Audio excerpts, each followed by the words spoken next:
J'ai reçu lettre d'amour, venu d'un pays merveilleux. Son expéditeur, c'est Jésus-Christ. Cette lettre, c'est le message de l'heure. Oui. Sors de la basse-cour. Bonjour, frères et sœurs, que le Seigneur vous bénisse. Bienvenue encore une fois dans votre chaîne Man Caché, le refuge de l'épouse. Eh bien, aujourd'hui, c'est encore une fois votre sœur Indira qui vous présente dans un autre chapitre, dans votre belle émission de ces moments dans lesquels nous recueillons différents témoignages des frères et sœurs, des anciens, des pasteurs, en ce qui concerne leur témoignage de comment ils sont venus dans les messages du temps de la fin. Les quand, les où, le pourquoi, et ils vont nous dire pourquoi Dieu n'a choisi que lui. Et bien aujourd'hui, avec toute humilité et beaucoup de respect, nous accueillons pour vous les serviteurs de Dieu, le pasteur Clément, qui nous parlera de comment il est venu dans les messages du temps de la fin. Suivez. Bonjour pasteur Clément. Bonjour ma soeur. Que Dieu vous bénisse et bienvenue sur ce plateau de ces moments. Merci. Eh bien, pasteur Clément, nous avons besoin d'écouter votre témoignage. Comment, le comment, les quand, les où et pourquoi Dieu n'a choisi que vous dans ces messages du temps de la fin. Merci beaucoup pour l'opportunité que vous m'accordez. Je crois que ce sont des questions très importantes parce que cela n'est pas lié aux choses passagères de ce monde, mais cela est lié à l'expérience de la vie éternelle. Exact. Et cela est très important. Et comme chaque fois que le prophète lui-même veut faire son propre témoignage, il commence par la lecture de la parole. Okay. Parce que ce que nous disons, cela peut passer. Mais la parole de Dieu, si ce que nous disons est basé, fondé sur la parole de Dieu, cela ne passera jamais. La parole de Dieu ne passera jamais. Amen. Je voudrais que je puisse lire une petite portion de l'Écriture dans Acte 9 avant que je puisse parler de moi-même. Acte 9, je commence au premier verset. Il est dit: cependant Saul, respirant encore la menace et le meurtre contre les disciples du Seigneur, se rendit chez le souverain sacrificateur et lui demanda des lettres pour les synagogues de Damas, afin que, s'il trouvait des partisans de la nouvelle doctrine, hommes ou femmes, il les amena liés à Jérusalem. Comme il était en chemin et qu'il approchait de Damas, tout à coup une lumière venant du ciel resplendit autour de lui. Il tomba par terre et il entendit une voix qui lui disait: Saul, Saul, pourquoi me persécutes-tu? Il répondit: Qui es-tu, Seigneur? Et le Seigneur dit: Je suis Jésus que tu persécutes. Il te serait dur de regimber contre les aiguillons.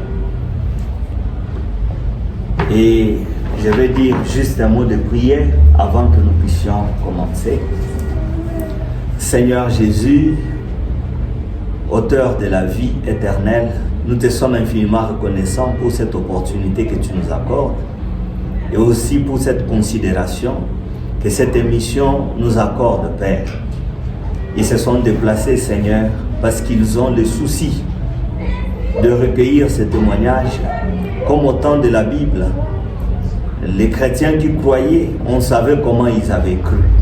Et maintenant, Père, aide-moi à ne dire que ce qui peut aider quelqu'un d'autre et que tu puisses fermer ma bouche à ce qui ne peut pas aider.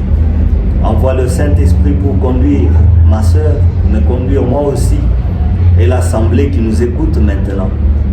Bénis le pasteur Olivier, initiateur de ceci. Au nom de Jésus, nous avons ainsi prié. Amen. Amen.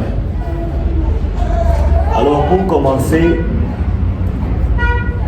je suis né dans une famille catholique. Et la famille avait choisi que je puisse aller faire le séminaire pour devenir prêtre catholique. Et à l'âge de 12 ans, j'ai quitté chez nous. Je suis allé au petit séminaire Saint-Marcel de Moueka, au Kasaï occidental. Et là, j'ai passé 6 ans au petit séminaire pour apprendre à servir le Seigneur selon les catholiques et devenir prêtre catholique. Et à la fin, quand il fallait aller faire la théologie, quand j'ai eu mon diplôme d'État au petit séminaire, il fallait choisir d'aller faire la théologie et la philosophie au grand séminaire. C'est alors que j'ai eu de réticence pour aller au séminaire, au grand séminaire. Et j'ai demandé au formateur s'il pouvait m'accorder un temps de réflexion. S'il vous plaît, pasteur, vous avez eu des réticences, c'était sur base de quoi? Il y avait quelqu'un qui vous avait soufflé quelque chose, ou bien de vous-même seulement les réticences étaient venues? Ça, c'est une pertinente question. La principale cause de ma réticence était que je voulais me marier. C'était ça la raison. Je leur ai dit que moi, je voudrais me marier. Là, vous avez déjà quel âge lorsque... J'avais 17 ans et demi, 18 ans, quand j'ai eu mon diplôme d'État au petit séminaire. Et on m'a donné un prêtre catholique, c'était un père joséphite, pour qu'il puisse me suivre parce qu'il trouvait que c'est comme si je déconnais après avoir fait 6 ans au petit séminaire. Comment est-ce que je pouvais dire je veux me marier alors que j'étais censé ne pas me marier? Et il me suivait pour voir est-ce que j'étais correct psychologiquement et tout ça. C'est alors qu'il me dira non, même si tu veux, tu as besoin d'une femme, tu peux toujours être prêtre catholique, tout le monde est faible, tu peux toujours avoir ta copine et continuer à servir le Seigneur. En étant dans les couvents et ayant une copine à côté. Oui, oui. J'ai dit non, ce n'est pas de cela que je parle. Je veux avoir une femme, avoir des enfants, donc être un responsable. Je ne veux pas me cacher avec une copine. Alors, à cause de cela, je ne veux pas citer le nom du prêtre catholique. Il est à Kinshasa. Et il m'a beaucoup conseillé, il m'a suivi. On m'a dit alors pendant l'année où tu vas réfléchir, tu vas donner le cours de religion, la religion catholique et le français à Ilebo, au lycée d'Inamukila. C'est là que j'ai donné cours pendant toute une année. Et à la fin de cette année de réflexion-là, on m'a dit qu'est-ce que tu décides? J'ai dit, je décide de devenir prêtre. Ah bon? Maintenant, vous avez encore changé de décision? Oui. J'ai dit, je vais devenir prêtre. Et on me dit, il faut aller voir l'évêque. Je pars voir l'évêque. L'évêque n'était pas là. C'était l'évêque Moulumba, le petit frère de Tshisekedi. Il n'était pas là. C'est le chargé de vocation qui va me recevoir. Et il me dit, avant que nous puissions t'envoyer au séminaire, il faut que je te pose un test. Je lui ai dit non, vous ne pouvez pas me poser de test parce que j'étais au petit séminaire. Je ne viens pas d'une école publique pour aller au séminaire. J'ai été préparé à devenir prêtre.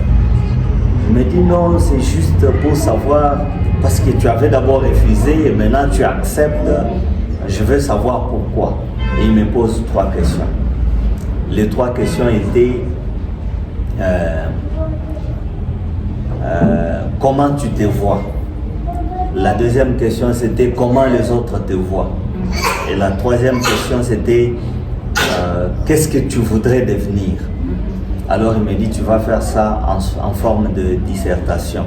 Ok. Et j'ai pris les questions, je suis allé à la maison, j'ai réfléchi. J'ai dit, mais je ne veux pas aller exposer ma vie devant un homme.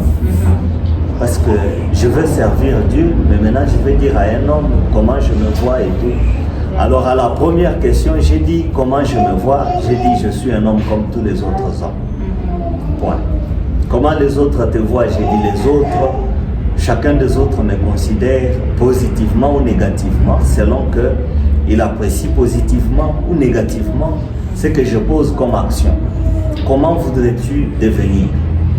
Et là, j'ai compris ça seulement après, quand j'ai écrit au message. Ok. À cette question-là, comment voudrais-tu devenir? Au lieu que je dise, je veux devenir prêtre catholique, je répondrai, je voudrais que mon Dieu fasse de moi ce qu'il veut. Waouh. Alors, j'ai remis le questionnaire avec les En réponses. fait, les pères voulaient découvrir à partir de ces questions ce qui était Ce caché. qui était caché en moi. Ok. Alors j'ai remis et puis je lui ai dit je vais passer mes vacances en Mbuji-Mayi et puis je reviendrai à Kananga pour aller au grand séminaire après les vacances. En allant en Mbuji-Mayi, je suis allé, j'ai commencé à faire la médecine. Je ne suis pas rentré à Kananga pour aller au grand séminaire. Ok. Et c'était fini avec l'histoire du grand séminaire. Et ils ont pu appeler pour vous demander qu'est-ce qui s'est passé, pourquoi vous n'êtes plus revenu. Non, il y a seulement mon cousin qui est grand frère de la famille, qui est prêtre catholique, Père Joséphine, qui me suivait, qui appelait, pourquoi tu ne reviens pas, pourquoi est-ce que tu réfléchis bien, tu ne vois pas que la famille est pauvre, si tu devenais prêtre, tu vas aider la famille, tout ça. Alors, je n'ai pas obéi à tout ça, mais je demeurais catholique, jusqu'à ce que, à un certain moment, j'ai commencé à suivre un ami qui était pentecôtiste dans leur église.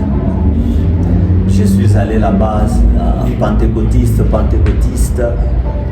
Et un jour, pendant que je faisais la médecine, c'est là que commence maintenant ma conversion.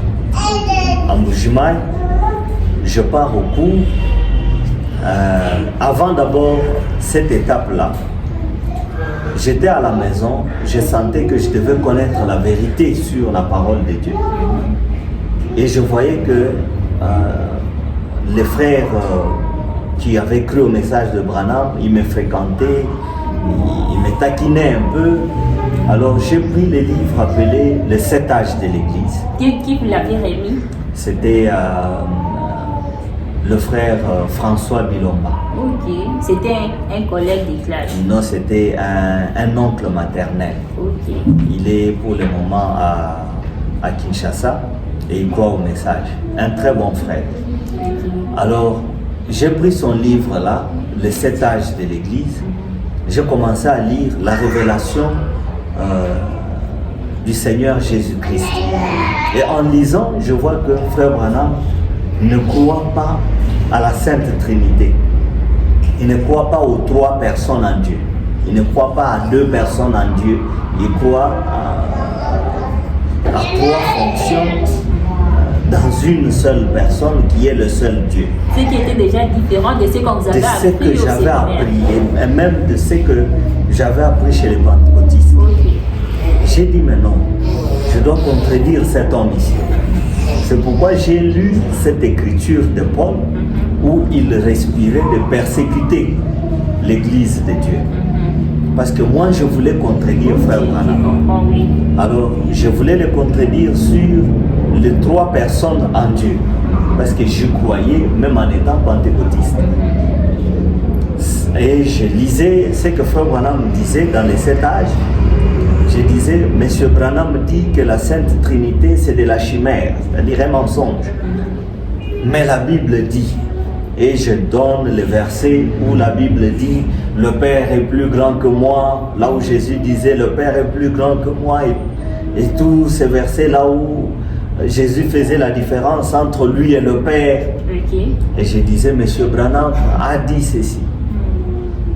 Alors, un jour, pendant que je voulais écrire ces livres-là, Ok. je vais à l'université. il y a le professeur Nindou Moucheta. Nindou Moucheta, c'est un prêtre catholique et c'est un philosophe. C'est parmi les 3 plus grands philosophes de la RDC. Ok. Et en ces temps-là, il était compté parmi les 5 grands philosophes du monde. Ok. Et c'était en 2004-2005 quand cela arrive. Je pars à l'université, ces prêtres catholiques entrent, ils nous donnaient la philosophie. Il dit, vous voyez un philosophe comme Auguste Comte, c'était un philosophe sorcier, nous avons écrit ça. Vous voyez un philosophe tel que Descartes, c'était un athée, il ne croyait pas en Dieu. Puis il dit, vous voyez un philosophe tel que mon frère Branham. Ah bon? Il dit, c'était un penseur chrétien qui éclaire la pensée avec des idées chrétiennes. Et tout le monde le regardait. Il dit, mais mes enfants, écrivez. Oh, tout le monde était étonné. Alors quelqu'un a levé son doigt, nous avons écrit cela. Quelqu'un a levé son doigt. Il lui a dit, mais monsieur, vous êtes prêtre catholique. Vous voulez dire que vous lisez aussi Branham? Là, c'est vous qui lui posez la question. Non, c'est quelqu'un d'autre Ok. qui lui a posé cette question.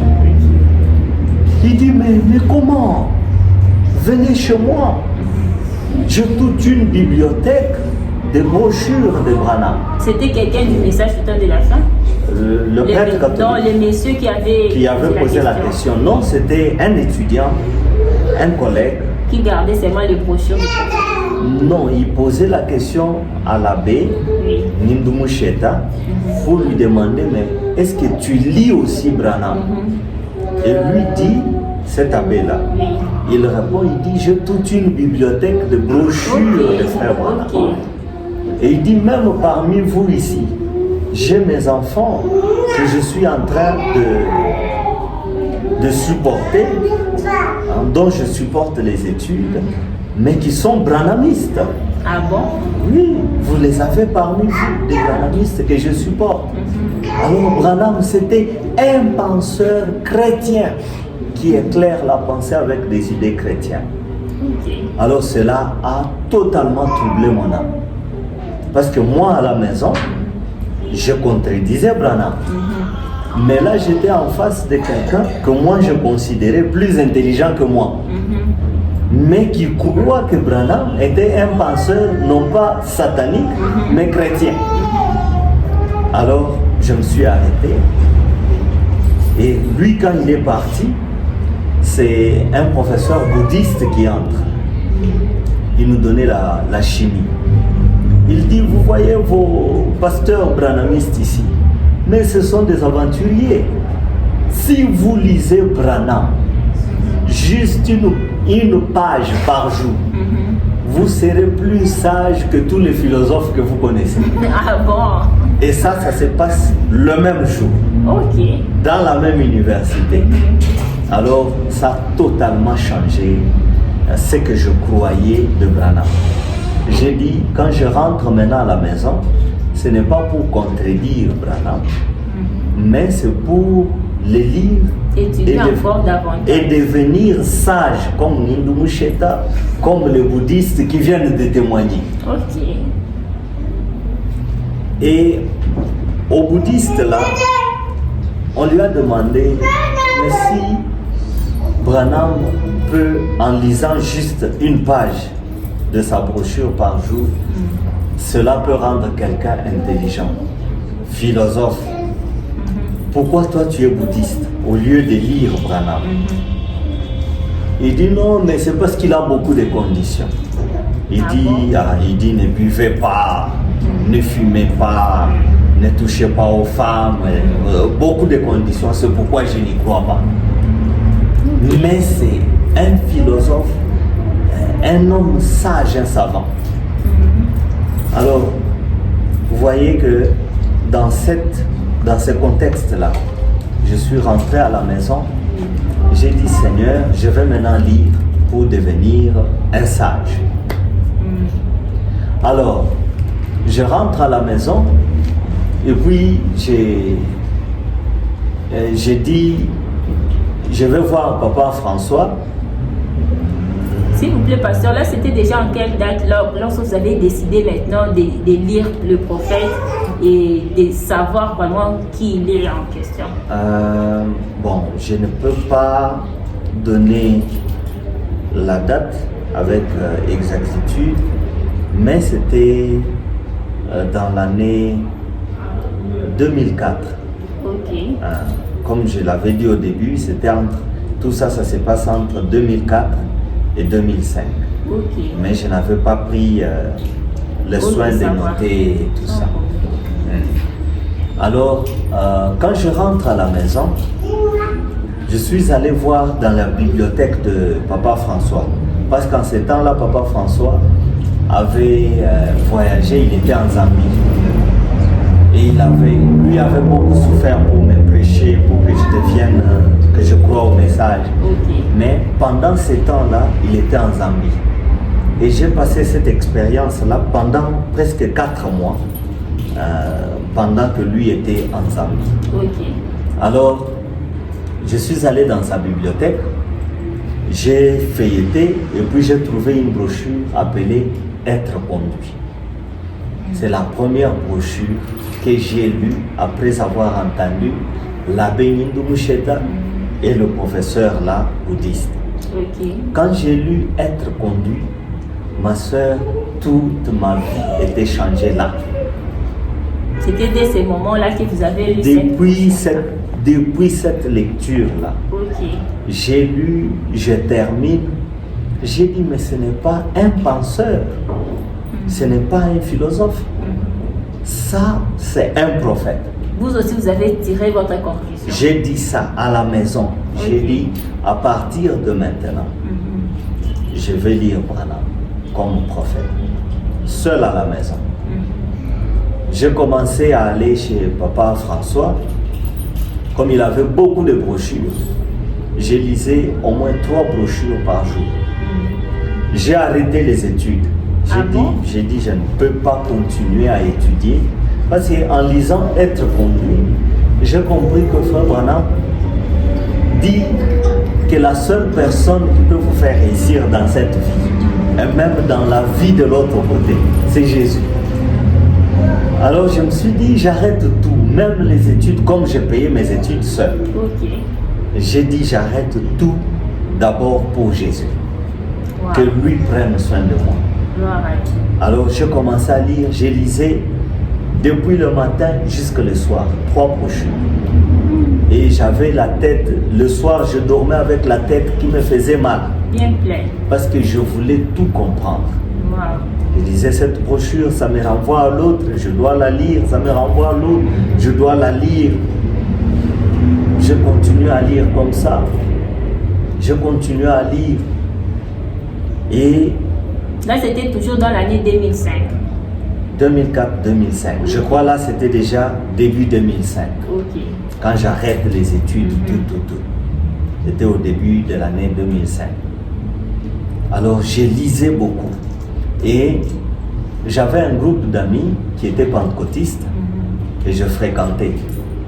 Le petit frère de Silva Mabanga pour ceux qui étaient à Mbujimaï et un ami qui est devenu avocat maintenant, c'était mes amis.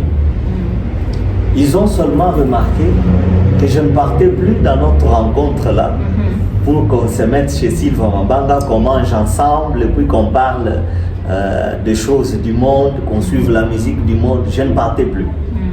Alors un jour, le petit frère de Silva Mabanga est venu pour me voir et il m'a trouvé en dessous des fleurs en train de lire la brochure, très concentré. Comme il m'appelait oncle, il a regardé, il a dit « Oh, c'est ça votre secret? Oncle, tu as cru au message ?»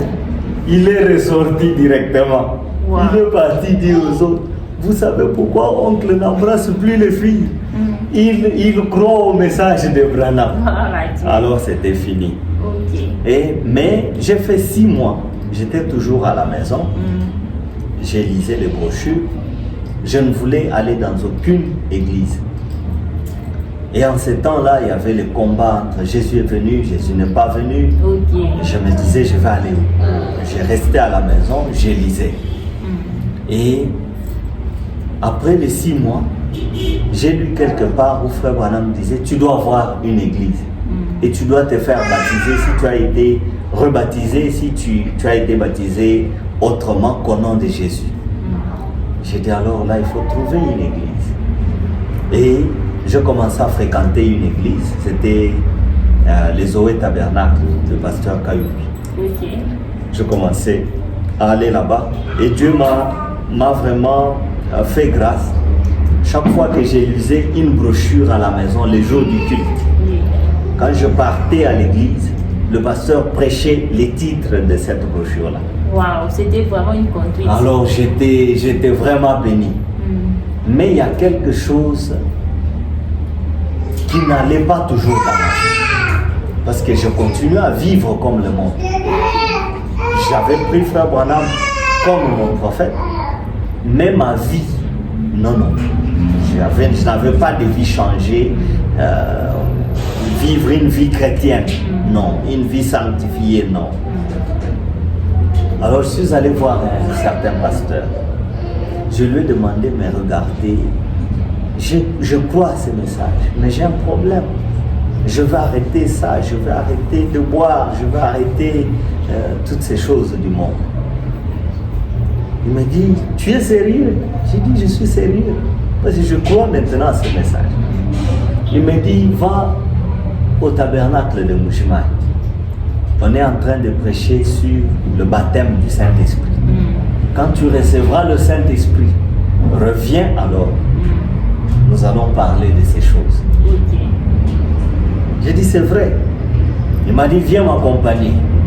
Il s'appelait le pasteur Bétou Mathieu.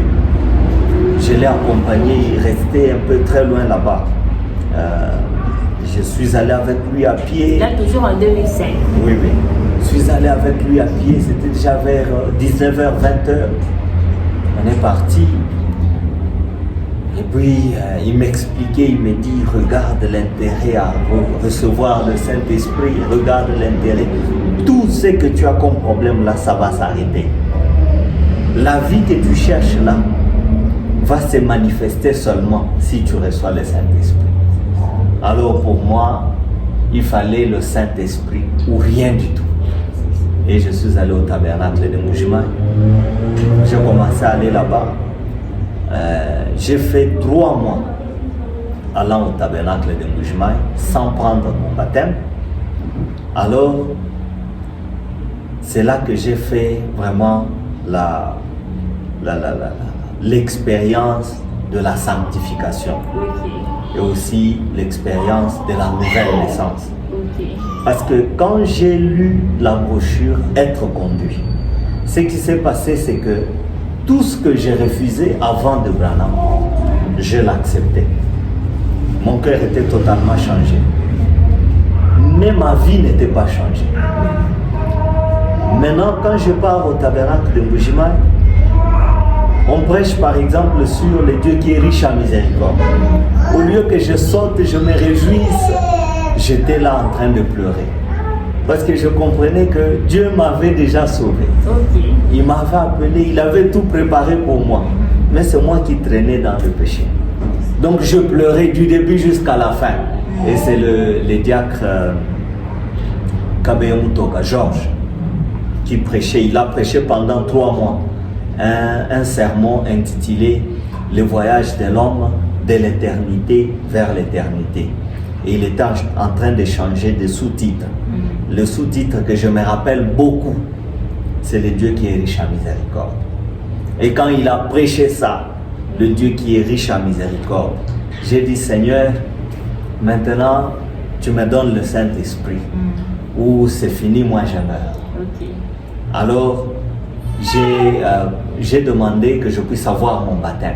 Ils ont dit, non, nous allons avoir le service de baptême le samedi. Tel samedi. Alors, avant ce samedi-là, je gênais ma soeur. Je priais. j'ai veillé à la maison Ok. pendant 3 jours, jusqu'à ce que je n'avais plus assez de force. Donc j'ai prié, je disais, Seigneur, s'il y a encore quelque chose qui peut faire que je ne reçoive pas le Saint-Esprit, révèle-moi, je vais arranger. J'avais appelé les gens, j'ai arrangé ce qu'il fallait voir, je suis allé les voir, j'ai dit non, la chose ne se passera plus comme ça. J'étais païen quand je vous avais dit ça, regardez maintenant je suis devenu chrétien. J'avais même appelé mes plus proches à qui j'avais fait du mal, j'ai arrangé, j'ai tout mis en ordre. Ok. Alors le samedi là, je suis allé pour être baptisé. Et le diacre de ma juridiction, j'enseignais ses enfants à la maison. C'était le diacre Bakenga Casimir. Quand je suis descendu dans le baptistère pour être baptisé, c'était lui qui restait et qui n'avait pas de personne à baptiser. Ok. Donc il devait me baptiser. Mais comme il me connaissait, et il savait que je ne croyais pas au message, et il savait comment j'ai discuté. Quand je descends du baptistère, il me tient, il me dit, Clément, c'est toi? Je dis, oui, c'est moi, papa. Il regarde son collègue diacre. Il n'a pas eu assez de foi pour me baptiser. Yo. Il regarde son collègue diacre. Il était tellement content. Oui, il dit, toi, donne-moi celui que tu veux baptiser. Et toi, baptise Clément. Par émotion. Bon, je ne sais pas. Je crois que il était surpris. Oui, Mais il était aussi content. Alors, ils ont échangé. Moi, je suis allé chez l'autre. Et on a baptisé tout le monde est monté. Et puis, quand on m'a jeté dans l'eau, tout ce que je sais quand on m'a plongé. Et quand on m'a relevé comme ça, bon, je ne sais pas, c'est comme si j'avais perdu connaissance. Je ne savais pas exactement où j'étais. Alors, les 2 diacres m'ont retenu jusqu'à ce que, quand je suis revenu à moi-même, m'ont dit, tu peux marcher? J'ai dit, oui, je peux marcher. Et je montais les marches, je suis rentré à l'église pour continuer à me consacrer et à prier. Ok. Alors, depuis ce jour-là, c'était fini. Wow. Gloire à Dieu. Je ne cherchais plus le Saint-Esprit parce que je croyais l'avoir reçu. Directement lorsque vous avez baptisé. C'était ce jour-là. Parce Ok. que j'avais rempli les conditions qu'il fallait. Je n'avais rien sur moi qui pouvait encore me condamner. Vraiment. Je suis rentré dans le tabernacle. J'ai continué à prier. Alors quand je suis rentré à la maison, je n'avais plus besoin que quelqu'un me dise est-ce que tu vas aller à l'église aujourd'hui? C'était automatique. Est-ce que tu peux choisir telle église? Quand je tombais malade, je n'avais plus besoin que quelqu'un me dise prie seulement, tu seras guéri. Et je vais un peu peut-être vous faire rire. Pendant ce temps-là, comme j'avais beaucoup de foi, je suis tombé malade de la malaria. Et je ne voulais plus prendre les médicaments comme je venais de faire cette expérience. Ok. Je priais le Seigneur, mais la maladie augmentait. J'ai prié, la maladie s'aggravait jusqu'à ce que ma tante qui était infirmière me dit, tu vas mourir pour rien. Même frère Branham, prenez les médicaments. Je lui ai dit non, je ne prends rien du tout. Parce que je crois que Dieu va me guérir. Mais à force de me faire cette pression-là, le soir que je prends le médicament, demain j'étais totalement guéri. Ah bon? Oui. Donc, la foi avait un peu baissé. J'ai pris le médicament, mais demain j'étais totalement guéri. Vraiment. Et je suis passé comme ça d'expérience en expérience. Jusqu'à ce qu'un jour, le mari de ma tante, c'était un maïkariste. Il croit à la maïkarie, rose-croix et des choses comme ça. C'était un ingénieur en construction. Il est venu, il me dit, tu vois, tu as fait bien de croire le message. Mais le message qu'on vous prêche maintenant, ce n'est pas la vérité. Moi, j'étais dans le message, mais j'ai quitté parce qu'il y a beaucoup d'aventures maintenant. Tu vois la puissance telle que tu es là. Si tu viens chez les maïkaristes, tu auras la puissance, beaucoup de puissance, plus que tout ce que le pasteur raconte là. J'ai dit, ah bon? Et il dit, tu vas seulement mettre la lumière comme ça, si tu es malade ou quelqu'un est tombé, il a un problème. Et puis, la personne sera guérie. Et Branham avait cette puissance, mais vos pasteurs ici n'ont pas ça. Et il m'a donné le livre appelé Les Zodiacs. Et il me dit, va lire ça, tu vas voir, ça va t'ouvrir l'intelligence. J'ai un peu lu ces livres-là. Vous savez pourquoi j'ai rejeté ces livres-là? Le livre raconte beaucoup de choses assez bien, mais ils mettent la naissance de Jésus-Christ le 25 décembre. Comme les catholiques. Comme les catholiques. Okay. Et moi, j'étais catholique. Maintenant, j'étais converti. Okay. J'ai dit non, mais si eux, ils avaient la vérité, ils auraient dû connaître que Jésus ne pouvait pas naître le 25. J'ai rejeté les livres. Et la même nuit, vers minuit, sa femme pique une crise, elle meurt. Sa femme qui était ma tante. Okay. Lui, il vient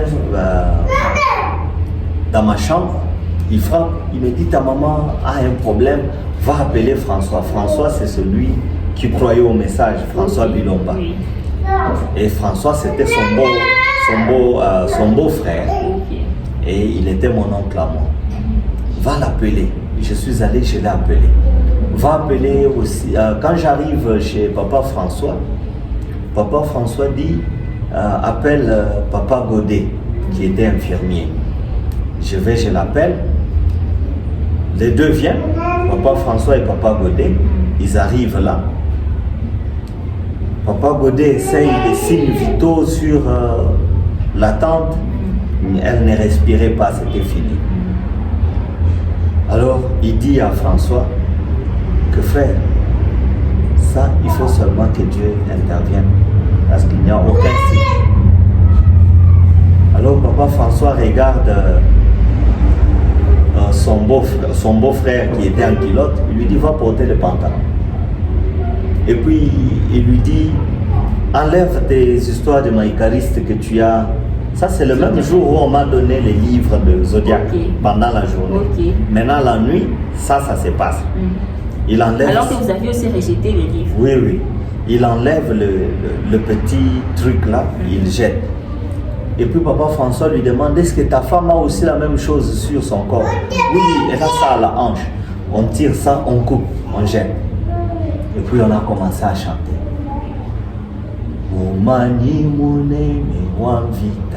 On a chanté et puis le frère Godet nous a dit prions.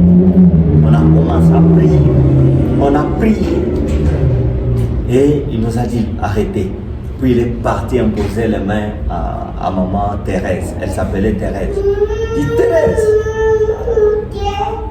reviens dans ce corps au nom de Jésus. Rien, au nom de Jésus.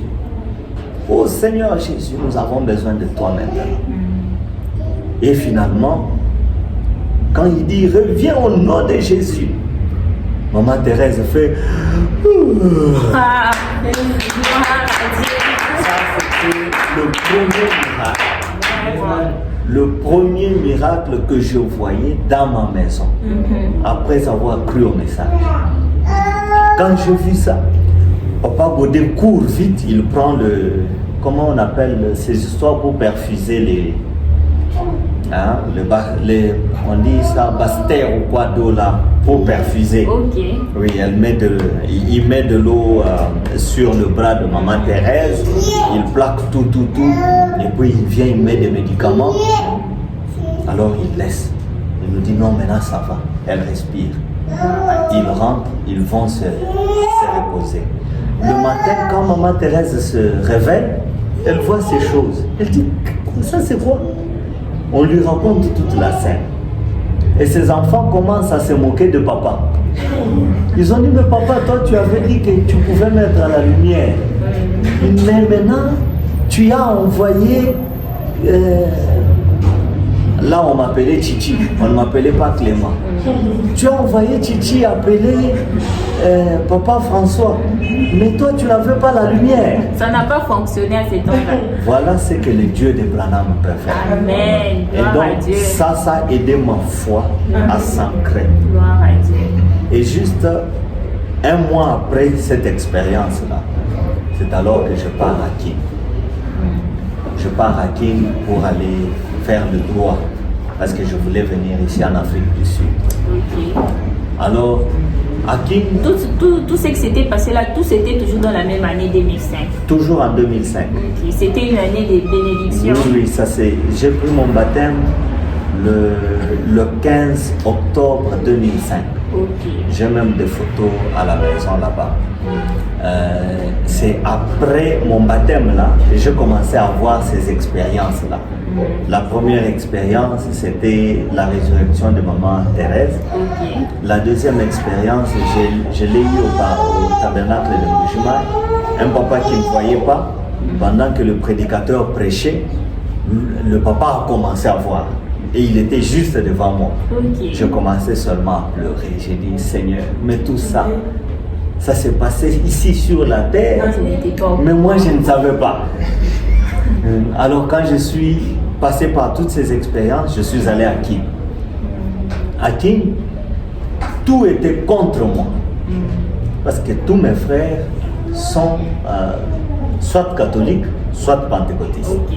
Et quand j'arrive là, j'étais le deuxième de ma famille élargie à avoir cru au message. Ok. Parce qu'on avait... Après l'oncle. bon, là je parle du côté de papa. Ok. J'étais le deuxième. Mais du côté de maman, l'oncle était le premier. Oui. Alors quand j'arrive à Kin, tout était contre. Et les gens pouvaient même parler en mal de Branham en ma présence. Mais c'est très long, ça je ne peux pas tout raconter. Ok. Alors, comme j'étais sous cette pression-là, un jour j'ai prié là, j'ai dit, Seigneur, tu sais que je ne t'ai pas cherché. Par contre, je te combattais. Je voulais détruire ton prophète. Mais c'est toi qui m'as appelé. Alors, je ne peux pas combattre mes frères. Je ne sais pas comment tu les as... comment tu vas aussi les appeler. Exactement. Alors, je veux seulement que tu affermisses ma foi. Et j'étais vraiment dans le bain de la prière. Je criais, je pleurais vers 1h, 2h du matin. Et pendant que je priais, j'ai dit, Seigneur, donne-moi encore un signe. Je veux savoir que c'est toi qui m'as appelé. Et que tu m'as réellement rempli du vrai Saint-Esprit là, le jour où j'ai pris mon baptême. Alors pendant que je priais, j'ai dit, Seigneur, je sens que tu es ici. Si tu es là, touche-moi. Je saurai que tu m'as déjà sauvé, tu m'as rempli et que je n'ai pas à m'en faire des attaques des autres. Et quand j'ai dit touche-moi, un doigt humain m'a touché ici, au cou. Alors quand j'ai senti ce doigt-là, j'ai oublié que j'avais dit Seigneur, touche-moi. J'ai arrêté de prier. Je pensais que ce sont mes frères avec qui on dormait qui sont venus me dire tu cries beaucoup. Je me suis retourné pour regarder qui voulait me reprocher. Et il n'y avait personne. Puis je me suis rappelé que c'est moi qui avais dit touche-moi. Okay. J'ai dit oh Seigneur Jésus, sois béni. Okay. Parce que tu peux répondre aux prières. Ça c'était une expérience du Saint-Esprit. Bon, ça c'est l'une des expériences du Saint-Esprit. Oui, parce que j'en ai eu plusieurs avant. Okay. Avant là, je vous ai dit que je suis passé par beaucoup d'expériences. L'une des expériences que j'ai faites en Mbujimayi, c'est que après mon baptême, J'ai dit, Seigneur, les 7 sceaux, c'est un très grand livre, mais je ne peux pas le comprendre sans toi. Alors, je veux que tu puisses me rassurer que tu m'as réellement appelé à ce message et que c'est toi qui t'occupes de moi. Je veux comprendre ces livres. J'ai lu les 7 sceaux pendant, donc, vous voyez seulement comme Frère Branham l'a prêché. La brèche, je lis en un jour. Et quand je pars dormir, tout ce que j'ai lu dans la brèche, c'est comme quelqu'un, ou vous voyez, comme vous voyez la télévision ou quoi, quelqu'un qui vient la nuit, qui me raconte tout ce que j'ai lu toute la nuit. Wow. Je me réveille le matin avec beaucoup de joie, je prends le premier sceau. J'ai lu tous les sceaux, je termine. Quand je vais dormir, je vois comme si maintenant ça se passe, comme si ça s'est réalisé. Okay. Oui, oui. Et je vois ça. Et j'ai lu comme ça jusqu'au 7e sceau. Donc j'ai passé des moments merveilleux comme ça. Oui, oui. Tout ceci dans une seule année. Dans une seule année. Seulement en 2005. Mais comment, pasteur, ça s'est passé plus vite? Et pourtant, par rapport aux autres, vous allez écouter, moi c'était après 4 ans, c'était après des années avant que je puisse accepter ces messages, mais pour vous c'était un peu très rapide. Il n'y avait pas un intérêt quelconque derrière ça, ou bien on vous avait promis, je ne sais pas, ou bien vous avez vu une sœur dans les messages, parce que souvent les sœurs sont comme ça. Il a vu une sœur, il vient se faire baptiser le plus vite possible. Pour vous, il n'y avait aucun intérêt derrière tout ça. Il y avait l'intérêt que j'avais, c'était de connaître réellement si j'étais dans la vérité. Et ça s'est passé vite comme ça. Je crois que c'est parce que Dieu a vu l'intérêt qui était en moi. Et Dieu voulait aussi appeler beaucoup de membres de ma famille à partir de moi. Parce que comme eux tous savaient que j'étais très intelligent, je voulais devenir prêtre catholique. Mais maintenant, tout d'un coup, je crois au message. Ils voulaient savoir qu'est-ce qui se passe. Est-ce qu'il a raison de croire ça? Alors, je crois que c'est Dieu qui était en train de m'équiper. Parce que vous voyez, je vous ai dit, quand je suis allé à Kin, tout était contre moi.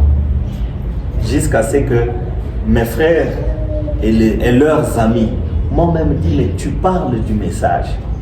Comme si toi, tu as cru en ce message ici depuis 20 ans ou 30 ans. Okay. Donc je crois que c'était Dieu qui m'équipait pour qu'il montre aux autres que j'allais rencontrer de l'autre côté, que vous avez intérêt à croire.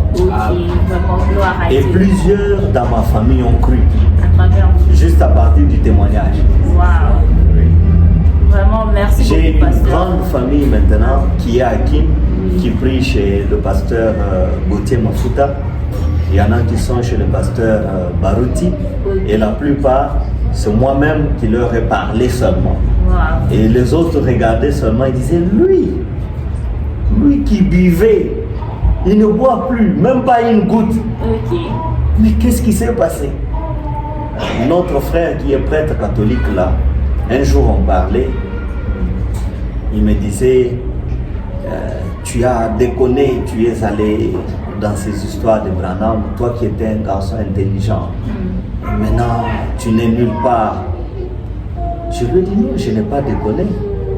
Mais par contre, quand j'étais catholique, ma vie ne changeait pas.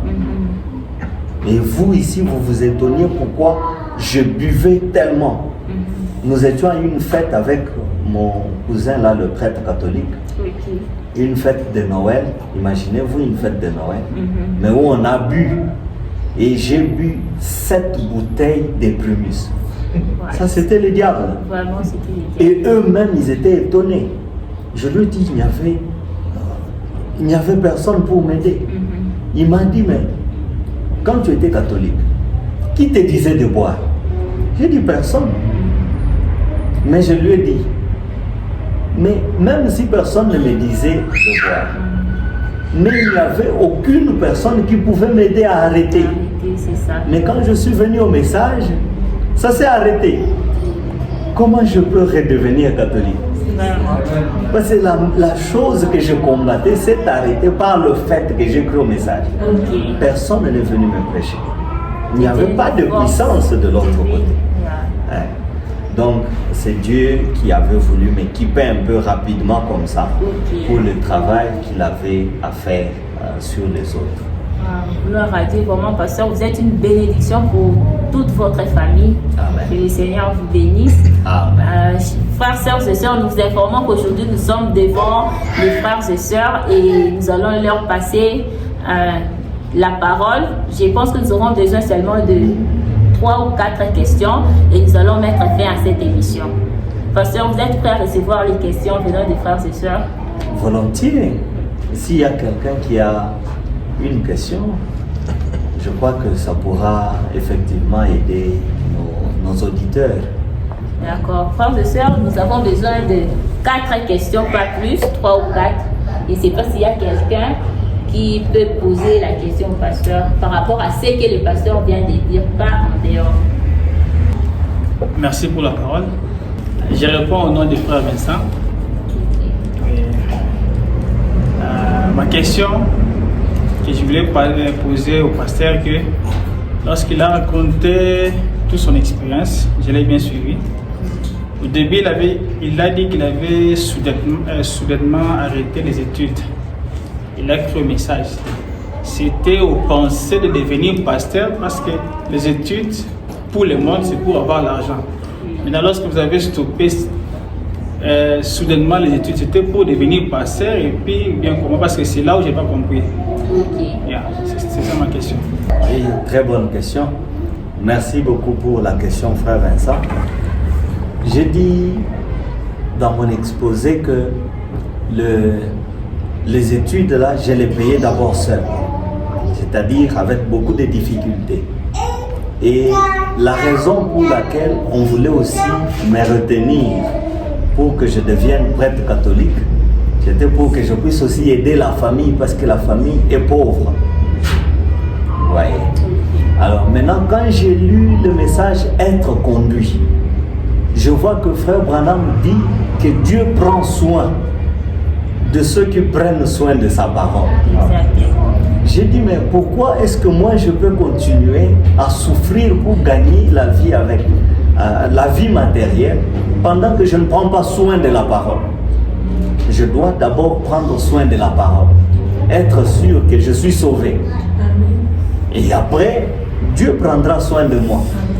Donc, je n'avais pas en tête que je deviendrais pasteur, je n'avais pas en tête que je prêcherais le message, mais quand je cru au message, le premier sentiment que j'ai eu, c'était d'aller le prêcher. Parce que j'avais vu comment j'étais dans les ténèbres catholiques. Et quand je pensais avoir quitté les ténèbres catholiques, je suis entré dans les ténèbres de pentecôtisme. Alors je me suis dit, donc, dès que je reçois ce message et que je le comprends, je dois aller témoigner aux autres que Branham n'est pas ce qu'on nous disait.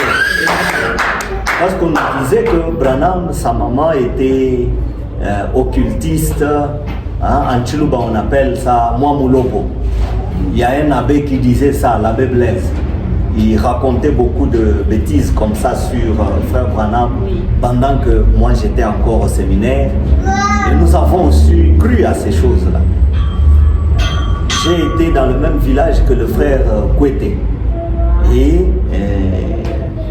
dans ce village-là, à Mweka, le frère Kouete qui chante, nous tous, on a rejeté le message que frère Kouete prêchait. Et maintenant, quand j'arrive en Bujiman et j'y crois moi-même, je regarde seulement le nombre de combien de gens dans ma famille croient au message catholique. J'ai dit, il faut que j'aille prêcher ça. Mais malheureusement, depuis que j'ai cru au message, je ne suis jamais rentré prêcher à ceux que je connaissais avant. Ok. Oui. Dieu frayera un chemin pour cela. Amen. Amen.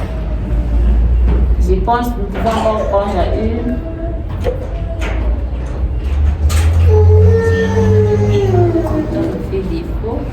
Shalom, shalom. Shalom. Je m'appelle le frère Obed. J'ai toute une tasse de questions, mais compte tenu du temps, je peux aussi. Ok. Ma question est basée sur le mariage interracial. Okay. Yeah. Si peut-être parfois nous avons suivi le parcours de la vie du pasteur, tout ce qu'il a fait, et que le pasteur est entré au mariage parce qu'il demandait à Dieu, lorsqu'il était encore dans le séminaire, que Dieu puisse lui donner le mariage, pour qu'il puisse se marier. Alors c'est l'une des questions qui a fait que lui et les prêtres puissent se faire un peu bien. Alors si peut-être Dieu lui avait donné une femme, et parfois Dieu lui avait donné une blanche, une femme mondélée. Alors ils ont des enfants blancs, ces enfants-là, ouais. Alors, et qu'il vient, il change la vie. Et il sera dans le message avec cette famille, ou bien il y aura un divorce qui va se faire après. Merci pour la question, frère Robert. C'est la question, je sens que c'est sur le mariage, même si ce n'est pas sur mon expérience chrétienne. Si j'ai bien compris, le frère, il a demandé si par exemple, avant que vous puissiez venir dans le message, vous aviez déjà eu une femme, par exemple une femme blanche, comment vous allez faire lorsque vous êtes maintenant venu dans le message avec cette femme, par exemple. Si cela arrivait, que j'étais déjà marié, mais marié à une blanche, en venant au message, Frère Branham interdit les divorces. La Bible interdit les divorces. Et cette erreur-là, de se marier à une race qui n'est pas ma race, je l'aurais commise à cause de mon ignorance, parce que je n'avais pas encore cru au message. Je ne peux pas divorcer à cause de ça. Je veux garder mon épouse avec mes enfants, parce que Paul dit, les erreurs que vous commettez pendant les temps d'ignorance, vous seront jugés selon le temps de l'ignorance dans lequel vous étiez. Vraiment, merci beaucoup, pasteur, d'avoir répondu à cette question. Nous allons encore prendre une pour mettre fin à cette émission parce que le temps nous fait défaut. Shalom à tous. Shalom. Moi, je réponds au nom des frères et fils. J'ai beaucoup aimé l'expérience de notre pasteur. Ça nous a beaucoup édifié. C'est juste que j'avais une seule question, mais à deux volets. La première question, c'est que quand il est arrivé au point où il s'était retiré pendant 6 mois, où il était en train de lire pour comprendre réellement quel est le chemin à suivre. Et il a dit qu'il a retrouvé un passage qui lui montrait qu'il doit choisir une église. Mais quant à moi, j'ai compris qu'il était parti chez Pasteur Kayumbi, il était au tabernacle de Mbujimayi, il était à Kinshasa. Et je voulais comprendre, il avait choisi quelle église. Par exemple, parce que quand quelqu'un choisit une église, il reste attaché à cette église-là, suivant cet enseignement. Qui était son pasteur? Oui, effectivement. Ça, et aussi, le deuxième volet est de savoir, c'est là où est commencé son ministère, ou bien le ministère est venu après. Donc, c'est juste ça. Merci beaucoup pour la question. Quand j'ai compris qu'il fallait que je puisse avoir une église locale, je n'ai pas choisi directement l'église où aller. J'ai trouvé seulement l'église où allait mon ami. C'était Zoé Tabernacle. J'ai commencé à aller avec cet ami-là. Mais quand j'ai vu que ma vie ne changeait pas, malgré que j'avais cru au message, c'est alors que je suis allé voir un pasteur qui m'a conseillé d'aller chercher le Saint-Esprit au tabernacle de Mbujimayi. Et quand je suis allé au tabernacle de Mbujimayi, je n'ai même pas eu le temps de choisir l'église, parce que j'étais automatiquement membre de cette église-là. Pendant presque, disons, 4 ou 5 mois seulement. Et après les 4 ou 5 mois, j'ai quitté Bujimaï et suis allé à Kinshasa. Donc mon premier pasteur et le pasteur à qui j'ai parlé dans ma vie pour lui demander une aide spirituelle, c'était le pasteur André Fibidila. Ok. Et mon ministère n'a pas commencé là-bas. Mon ministère n'a pas commencé en Bujimaï. Mon ministère n'a pas commencé à Kinshasa. Mon ministère a commencé ici à Djobourg avec le pasteur Isaac Kalonda. Mais prêcher à quelqu'un, témoigner selon ce que Jésus nous a dit de faire, ça je l'ai fait dès le premier jour que j'ai cru au message. Oui, j'ai cherché que tout le monde comprenne qu'ils étaient en erreur et que le seul message qu'il faut suivre pour avoir la vie éternelle, c'est ce message. C'est pourquoi je ne considère pas ça, que c'était le début de mon ministère. Ça, tout le monde peut le faire. Et j'ai gagné des âmes avec ça. Vraiment, merci beaucoup, pasteur. C'était vraiment merveilleux. Pasteur, quel est votre mot de la fin? Ce que vous pouvez conseiller à cette génération nouvelle du prophète William Mario Branham? Comme mot de la fin, je dirais à tous les jeunes, à tous les vieux, à tout celui qui écoute le message de Frère Branham, de l'étudier à fond. Non seulement de l'écouter, étudier à fond, mais de prendre sa décision par rapport à ce message-là, pour obéir à ce message-là. Parce que dans le message, le signe de 1963, au paragraphe 186, 187, et aussi au paragraphe 230 et 231, dans ce message-là, Frère Branham dit, ne vous contentez pas de dire que vous avez cru au message ou que ce message est vrai. Ne vous contentez pas de faire ça. Mais mettez-vous sous les signes. Et vous mettre sous les signes en obéissant au message. Et dans ce message-là, je voulais finir par là, c'est ça mon conseil capital.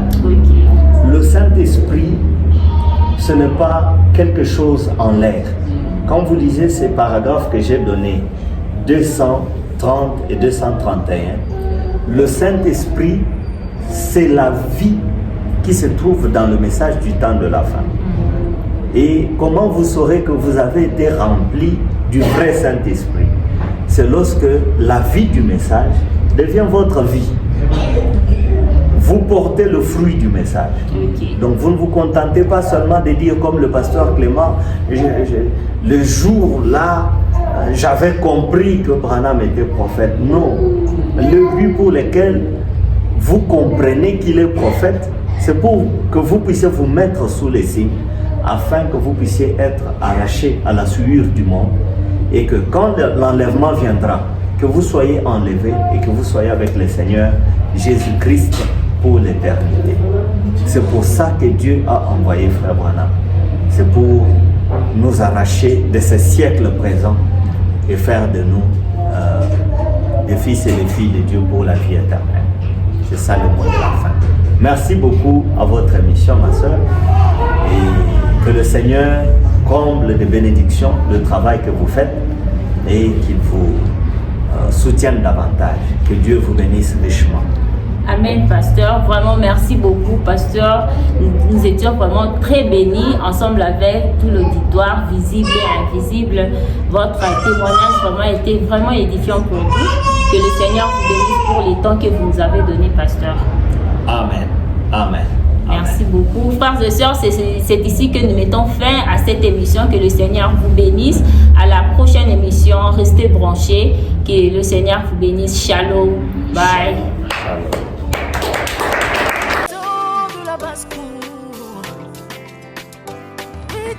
Sors de la basse-cour. to join